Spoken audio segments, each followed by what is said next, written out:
ഞങ്ങളുടെ ഒരു പുതിയ യാത്ര ഇന്ന് ആരംഭിക്കുകയാണ്. ഒരു ചെറിയ യാത്രയാണ്. നമ്മുടെ കൊച്ചു കേരളവുമായി സാംസ്കാരികവും ചരിത്രപരവുമായി വളരെ അടുത്ത ബന്ധമുള്ള പോർച്ചുഗലിലേക്കാണ് ഞങ്ങളുടെ യാത്ര. ഇവിടെ അടുത്ത് തന്നെയുള്ള ബാസൽ എയർപോർട്ടിൽ നിന്നാണ് 2.5 മണിക്കൂറേ ഉള്ളൂ യാത്ര.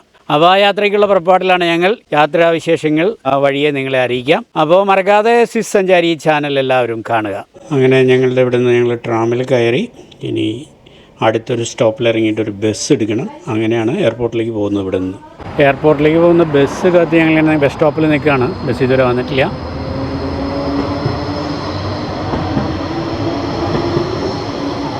അങ്ങനെ ഞങ്ങളുടെ എയർപോർട്ടിലേക്കുള്ള ബസ് വരുന്നുണ്ട്.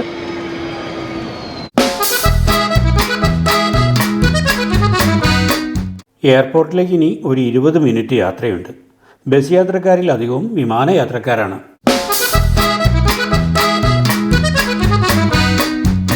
അങ്ങനെ ഞങ്ങൾ എയർപോർട്ടിലെത്തി. ഈ എയർപോർട്ടിൻ്റെ പ്രത്യേകത എന്താണെന്ന് വെച്ചിട്ടുണ്ടെങ്കിൽ ഇത് യൂറോ എയർപോർട്ട് എന്നാണ് പറയുന്നത്. ഇതിന് മുമ്പ് പലപ്പോഴും ഞാൻ പറഞ്ഞിട്ടുണ്ട്, ഞങ്ങളുടെ വീഡിയോയിലുണ്ട്. ഇനി കേൾക്കാത്തവർക്ക് വേണ്ടി പറയാം.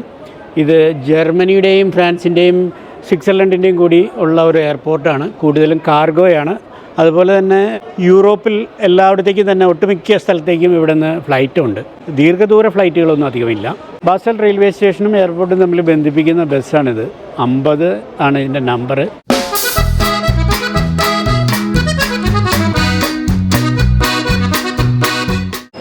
ഇത് മിക്കവാറും രാത്രി വളരെ ലേറ്റായിട്ടൊക്കെ ഓടുന്നൊരു ബസ്സാണ്.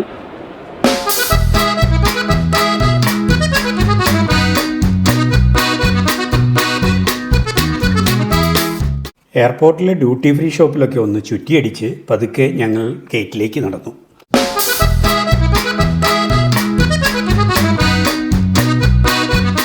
ഈസി ജെറ്റ് വിമാനങ്ങളാണ് അധികവും ഇവിടെ നിന്ന് സർവീസ് നടത്തുന്നത്. ഈ ഓഗസ്റ്റ് മുതൽ ഫ്ലൈ ദുബായും ഇവിടെ നിന്ന് ആരംഭിച്ചിട്ടുണ്ട്.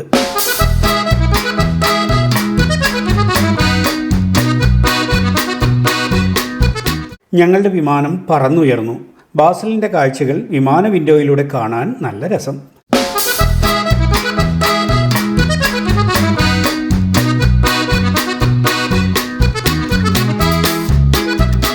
വിമാനത്തിൽ സൂചി കുത്താൻ ഇടമില്ല. സീറ്റെല്ലാം ഫുള്ളോട് ഫുൾ. ഏറ്റവും പുറകിലാണ് ഞങ്ങളുടെ സീറ്റ്. പറന്നുയർന്ന വിമാനം ഫ്രാൻസിലേക്ക് കടന്നു.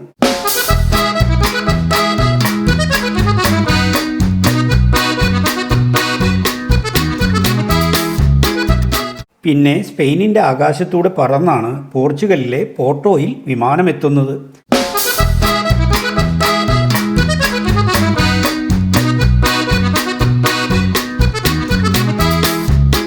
നല്ല കാലാവസ്ഥയായതുകൊണ്ട് താഴത്തെ കാഴ്ചകൾ നന്നായി കാണാം.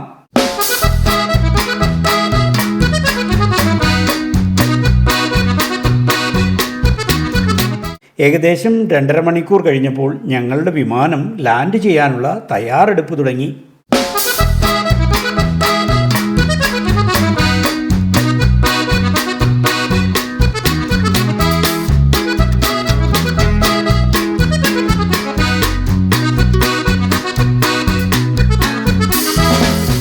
രാത്രി 8:30 ഞങ്ങൾ പോർട്ടോയിൽ ലാൻഡ് ചെയ്തു.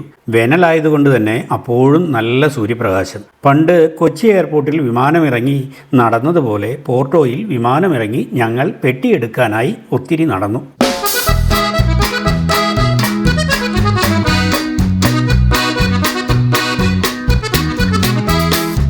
പെട്ടെന്ന് തന്നെ പെട്ടികൾ വന്നു തുടങ്ങി.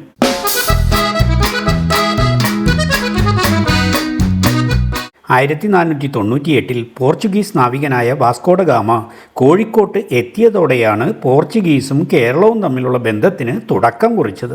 വ്യാപാര ബന്ധത്തിനു പുറമേ ഭാഷ, ഭക്ഷണം, കൃഷി, സംഗീതം, വിദ്യാഭ്യാസം, മിഷണറി പ്രവർത്തനം ഇത്യാദി മേഖലകളിൽ പോർച്ചുഗീസുകാർ വലിയ സാംസ്കാരിക, സാമൂഹ്യ, സാമ്പത്തിക മാറ്റങ്ങൾ സൃഷ്ടിച്ചു.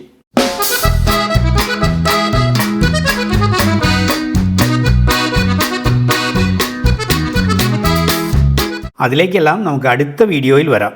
അപ്പോൾ എല്ലാവർക്കും സ്വിസ് സഞ്ചാരിയുടെ നല്ല നമസ്കാരം. Good bye.